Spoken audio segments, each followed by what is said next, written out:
दोस्तों, क्या आप एडी कोड यानी ऑथोराइज्ड डीलर कोड को लेकर परेशान हैं?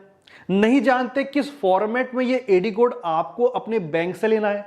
बैंक आपको ये AD code free of cost देगा या फिर कोई चार्जेस आपसे लेने वाला है? अगर आप भी इन बातों को लेकर परेशान हैं तो बिल्कुल परेशान मत होइए। आज इस वीडियो में हम लोग बात करने वाले हैं एडी कोड के बारे में। एडी कोड का फॉर्मेट पूरा हम लोग डिस्कस करने वाले हैं इस वीडियो में। तो अगर आप हमारे चैनल पर नए, इस चैनल को जरूर सब्सक्राइब कीजिएगा, वीडियो को लाइक एंड शेयर कीजिएगा।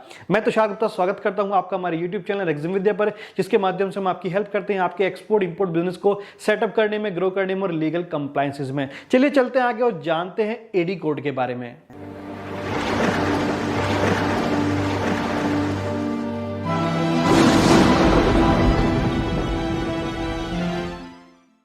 दोस्तों, अगर एडी कोड के बारे में बात करूं, जिसकी फुल फॉर्म होती है ऑथोराइज्ड डीलर कोड, जब आप पहली बार किसी भी पोर्ट से एक्सपोर्ट करते हैं तो आपको अपना एडी कोड उस कस्टम पोर्ट पर रजिस्टर्ड कराना होता है। अब ये एडी कोड कहां से मिलता है? दोस्तों, एडी कोड आपको आपके बैंक से मिलेगा। जिस बैंक में आपका अकाउंट है उस बैंक की ब्रांच के पास एडी कोड होता है, ऑथोराइज्ड डीलर कोड होता है। तो वो बैंक की ब्रांच अपने लेटर हेड पे एक स्पेसिफाइड फॉर्मेट में आपको ये एडी कोड प्रोवाइड कराती है। अभी काफी लोगों को क्या प्रॉब्लम आ रही है, वो लोग एडी कोड तो ले रहे हैं लेकिन पुराने फॉर्मेट में ले रहे हैं। उन्हें नहीं पता, इवन कुछ बैंक ऑफिशियल्स या फिर ब्रांचेस में भी अभी तक ये अपडेट नहीं हो पाया है कि किस तरह का एडी कोड, किस फॉर्मेट में एडी कोड आपको मिलना चाहिए ताकि कस्टम से आपका ये जो एडी कोड है ये रिजेक्ट ना हो। तो दोस्तों, आपके सामने स्क्रीन पर है एडी कोड का फॉर्मेट, जो कि एनेक्सर ए में है। एनेक्सर ए का जो रिसेंट अभी अपडेटेड हुआ था फॉर्मेट एडी कोड का, यही वो फॉर्मेट है। इसका नाम है यहां पर एनेक्सर ए। तो अगर आपको अपने कस्टम पोर्ट रजिस्ट्रेशन के लिए कोई भी एडी कोड का फॉर्मेट लेना है, बैंक से लेना है, तो आपको ये एनेक्सर ए के अंदर ही लेना है। तो इसका नाम है यहां पर एनेक्सर ए। एनेक्सर ए एक फॉर्मेट है एडी कोड का। अब ये आपको कहां से मिलेगा? आप इंटरनेट पे चाहें तो इंटरनेट पे भी ये अवेलेबल है। आप simply annexure A format AD code आप डालेंगे तो आपके सामने खुल कर जाएगा। उसके अलावा आप नीचे में कमेंट में बता सकते हैं, हम भी ये फॉर्मेट आपको फ्री ऑफ कॉस्ट प्रोवाइड करा सकते हैं। उसके अलावा दोस्तों, ये जो एनेक्सर ए का फॉर्मेट है, इसमें कुछ इंफॉर्मेशन है जो आप हमारे एक्सपोर्टर्स हैं, जो हमारे अकाउंट होल्डर हैं बैंक में, उनकी इंफॉर्मेशन है। बैंक अपने लेटर हेड पे इसे प्रिंट करके देगा आपको। तो यहां पर ये जो एनेक्सर ए का फॉर्मेट है, ये जो आपको प्रिंट कराना है, यहां पर ये बैंक के लेटर हेड पे प्रिंट कराना है। तो जो बैंक का लेटर हेड है, लेटर हेड पर ये प्रिंट आपको कराना है। अगर बात करें यहां इंफॉर्मेशन की, बैंक आपसे क्या क्या इंफॉर्मेशन लेगा और कौन कौन सी इंफॉर्मेशन एनेक्सर ए के अंदर बैंक आपकी देने वाला है, तो देखिए, सबसे पहले अगर मैं इंफॉर्मेशन की बात करूं, लैंग्वेज की बात करूं यहां पर, तो जैसे कि यहां पर लिखा है, it is certified that messrs. तो जो भी आपकी फर्म का नेम है, चाहे आपकी पार्टनरशिप है, प्राइवेट लिमिटेड कंपनी है, प्रोप्राइटरशिप है, जो भी आपकी फर्म का नेम है, तो यहां पर आपका फर्म नेम आना है। फर्म नेम आपका यहां पर आना है। उसके अलावा आपका यहां पर एड्रेस आएगा, जो आपका रजिस्टर्ड एड्रेस है बिजनेस का, वो यहां पर मेंशन होता है। जो आपका बैंक्स में रजिस्टर्ड एड्रेस है वो यहां पर इस एडी कोड में मेंशन होगा और बैंक ऑफिशियल इसे मेंशन करेंगे। उसके अलावा अगली इंफॉर्मेशन है, यहां पर आपका करंट अकाउंट ओपनिंग है। आपका अकाउंट की डेट कब से शुरू है, कब पहली बार आपने अपना अकाउंट ओपन करा था, तो यहां पर अकाउंट ओपनिंग डेट आ जाएगी। यहां पर आपकी अकाउंट ओपनिंग डेट आने वाली है। उसके अलावा दोस्तों, अगर अगली इंफॉर्मेशन की बात करें तो यहां पर आपको अपना आईसी कोड देना है।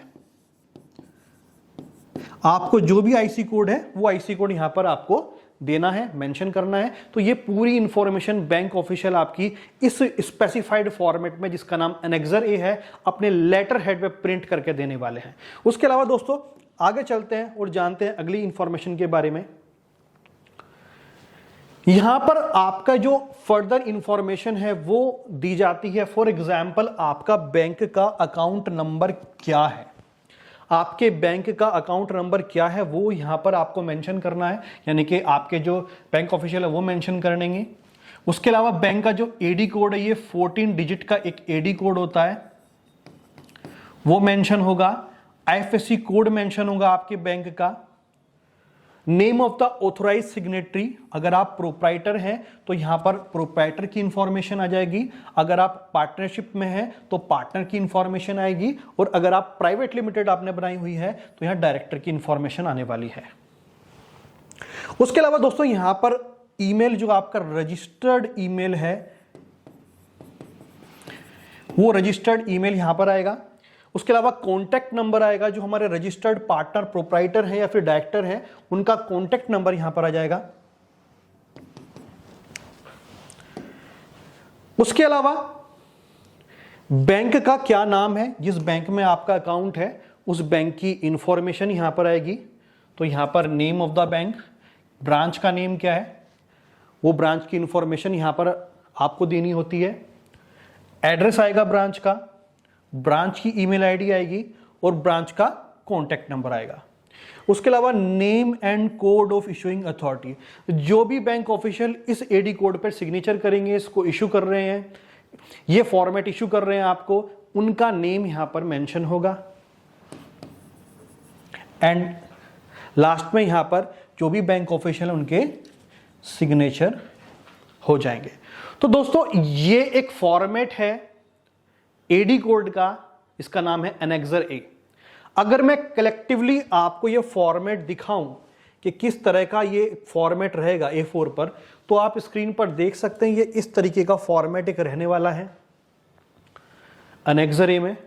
तो जैसा कि मैं आपको बता चुका, यहां पर ये बैंक का लेटर हेड हो गया, यहां पर सिग्नेचर हो गए, राइट। तो इस तरीके का ये फॉर्मेट आपको अपने बैंक से लेना है, और बैंक जनरली इस फॉर्मेट के कोई भी अमाउंट, कोई भी पैसा चार्ज नहीं करते, फ्री ऑफ कॉस्ट ही आपको मिलने वाला है।